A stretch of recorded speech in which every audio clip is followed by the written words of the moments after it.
Dans cette émission spéciale, nous analyserons le phénomène du transhumanisme qui s'immisce progressivement dans nos vies. Les promoteurs de cette idéologie nourrissent le désir d'un homme augmenté et robotisé, capable de transcender la mort, quitte à abandonner complètement notre humanité.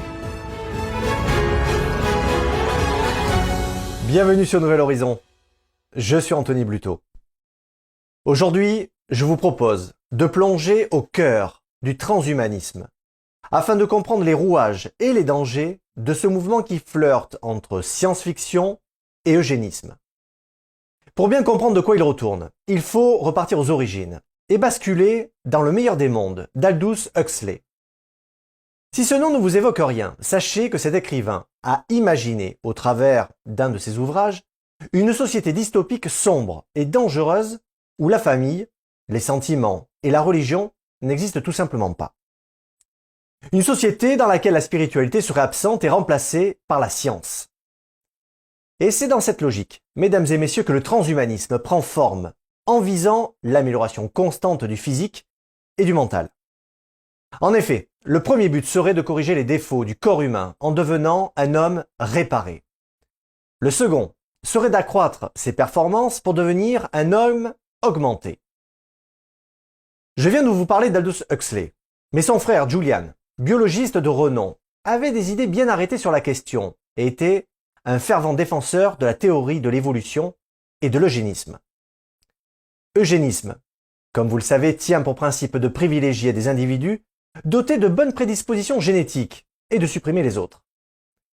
Il avait d'ailleurs coécrit en 1939 le manifeste des généticiens pour recommander au gouvernement d'adopter une sorte d'encadrement de la sélection, en incluant la stérilisation, la contraception, l'avortement et l'insémination artificielle. Mais ce n'est pas tout, et loin de là. En 1946, en tant que premier directeur général de l'UNESCO, il a écrit un livre intitulé « L'UNESCO, ses buts et sa philosophie », où il souligne qu'il est extrêmement important pour l'UNESCO de s'assurer que le problème eugénique soit étudié avec le plus grand soin, de manière que ce qui est maintenant inconcevable puisse au moins devenir concevable. Si je vous dis que Julian Huxley a été le principal promoteur du mot transhumanisme, vous comprenez maintenant pourquoi ces deux idéologies sont liées. Notons déjà que dans la revue Uzbek Erika, le biologiste français Jacques Testart, père du premier bébé éprouvette, a décrit l'eugénisme comme étant une logique de sélection pour l'augmentation de l'espèce. Il ajoute que c'est l'essence même du transhumanisme et une forme d'eugénisme relooké. L'écrivain Roland Hureau, lui, dénonce les absurdités de cette idéologie. Parce que le panel des qualités nécessaires à construire une civilisation humaine, il est beaucoup plus large que ce qu'il y aura dans la tête du sélectionneur. Par exemple, un très grand Mozart, il avait le bosse sur la tête, sur son crâne. C'était quand même une anomalie. Si sous le microscope, on avait vu que le bébé Mozart, il allait avoir une grosse anomalie du crâne, on l'aurait supprimé. Pour que cette philosophie prenne racine dans notre société, elle trouve naturellement d'autres promoteurs que la famille Huxley. Nous pouvons constater que le mouvement transhumanisme est loin d'être homogène. Il regroupe des scientifiques, des penseurs, des entrepreneurs, mais aussi des gens comme vous et moi. Commençons par Ray Kurzweil, ingénieur et conseiller stratégique de l'armée américaine.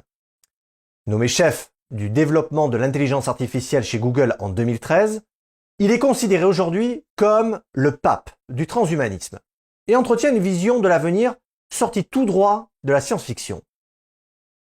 Interrogé en 2011 par Roger Paul Droit, journaliste des Échos, il avait déclaré « Je considère que l'existence humaine ne dépend pas d'un corps biologique. » Kurzweil est aussi persuadé que d'ici 2045, nous pourrions transférer notre mémoire et notre conscience vers des disques durs.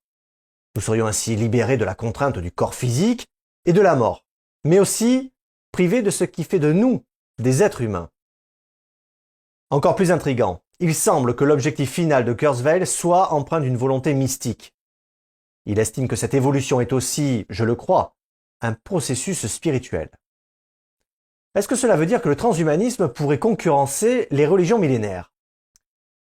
Dans les religions traditionnelles, l'élévation du corps et de l'esprit se fait à travers une évolution morale, Mais là, c'est tout l'inverse. Plus besoin de se tourner vers le bien, ni d'élever son cœur pour passer la porte du ciel. La technologie serait capable de vous augmenter contre rémunération financière. L'avènement de cette idéologie transhumaniste pourrait donc signifier la victoire du matérialisme sur le spirituel. C'est en tout cas le constat qu'en fait le physicien Philippe Guillemont.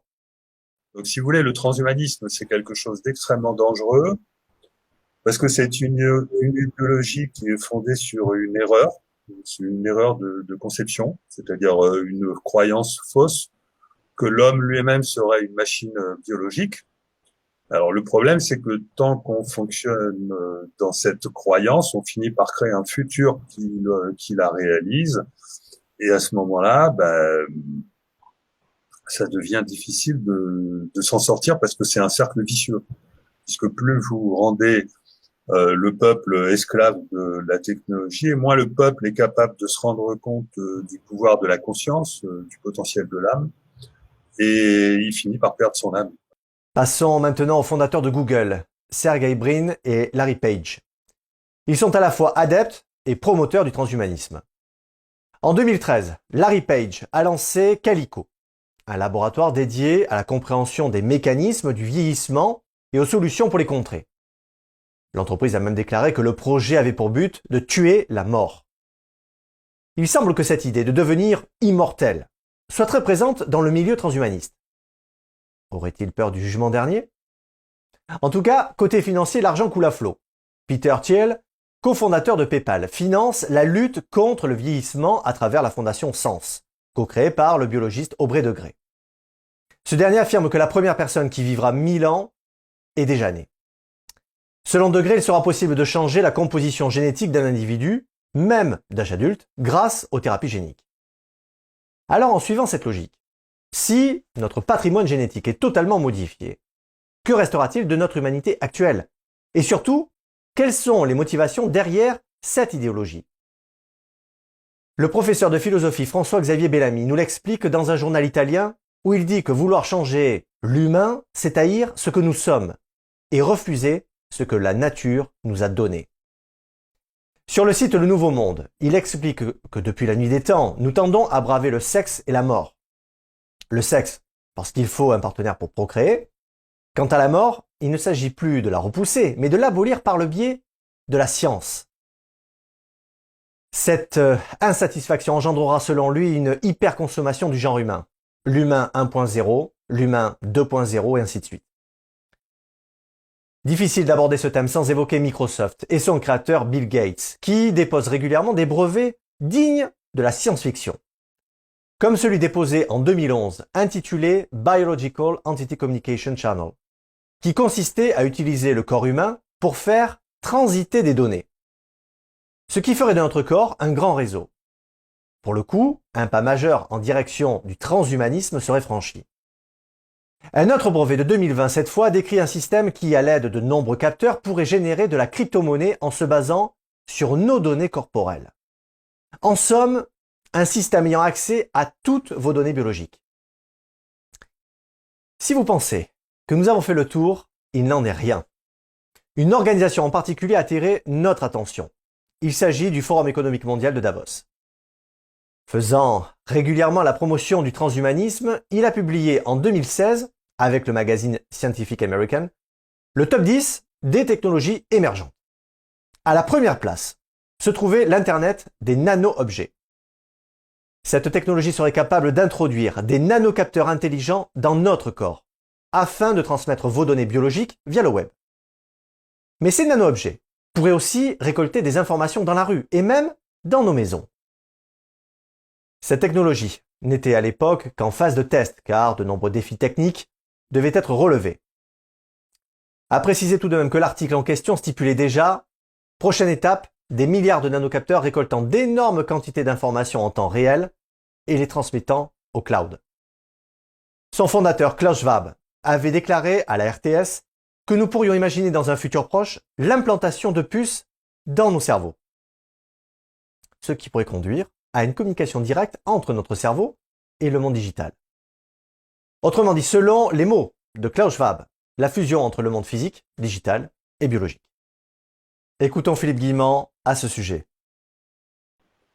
Par exemple, on peut améliorer la vision à l'aide d'un plan visuel, on peut faire des réparations, augmenter les capacités du cerveau à l'aide d'un plan, on peut, alors au départ, c'est par exemple de fournir des équipements qui vont permettre à l'homme d'être plus fort. Alors au départ, ça sert aux handicapés de résoudre leur handicap, mais après ça, par exemple les biosquelettes là, qui permettent d'augmenter les capacités physiques et intellectuelles de l'homme. C'est une idéologie, sauf que cette idéologie, elle oublie que en faisant ça, on procède à une déshumanisation complète, c'est-à-dire que l'homme finit par devenir dépendant de tellement de technologies que c'est cette technologie qui finit par le contrôler et il s'ensuit une perte de son âme.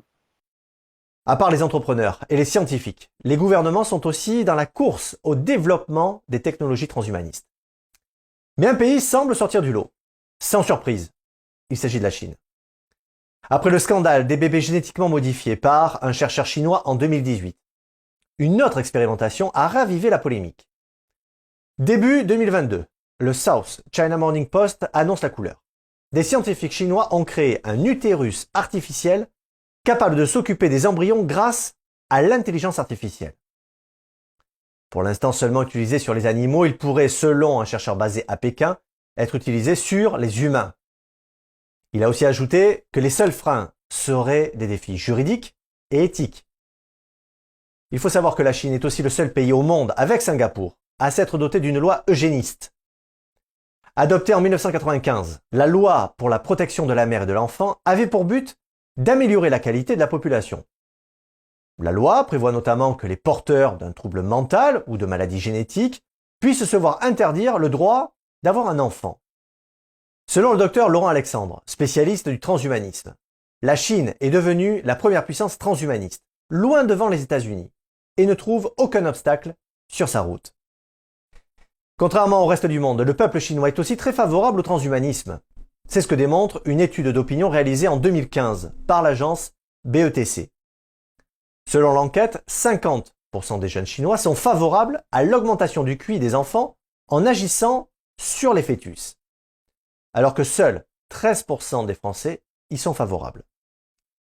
De plus, en octobre 2021, Nicolas Chaillan, ancien responsable des logiciels du Pentagone, nous apprend par le Financial Times « La Chine a remporté la bataille de l'intelligence artificielle contre les États-Unis et se dirige vers une domination mondiale grâce à ses avancées technologiques. »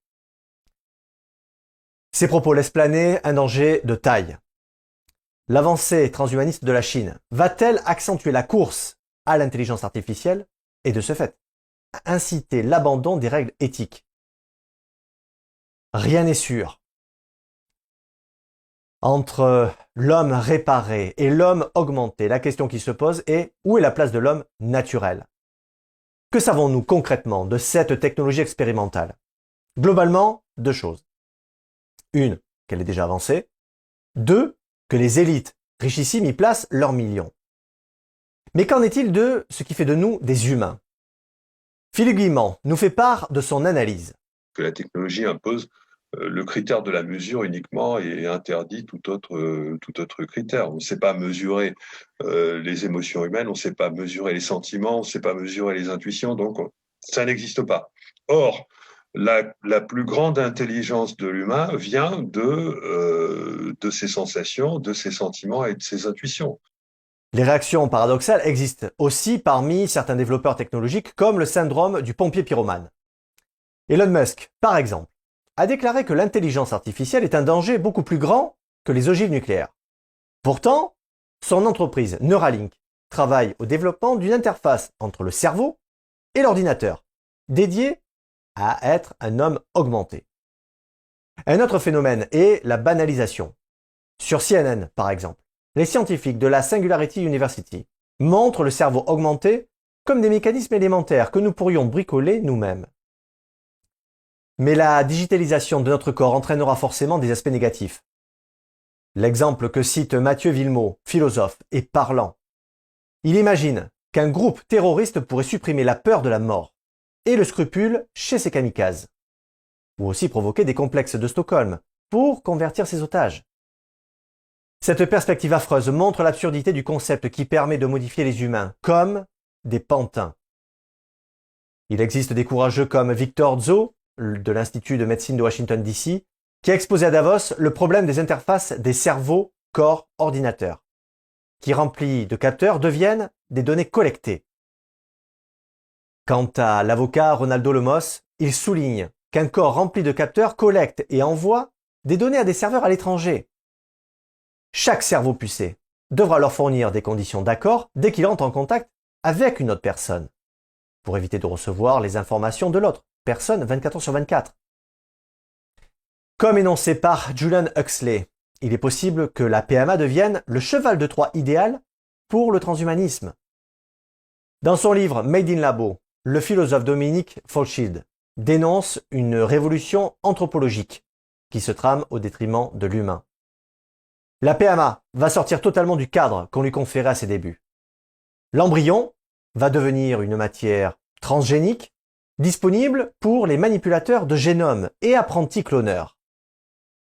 Pour les futurs parents en mal d'adoption, on ouvre ici la première page du catalogue que l'on redoute, avec des modèles de progéniture génétiquement transformés sur commande.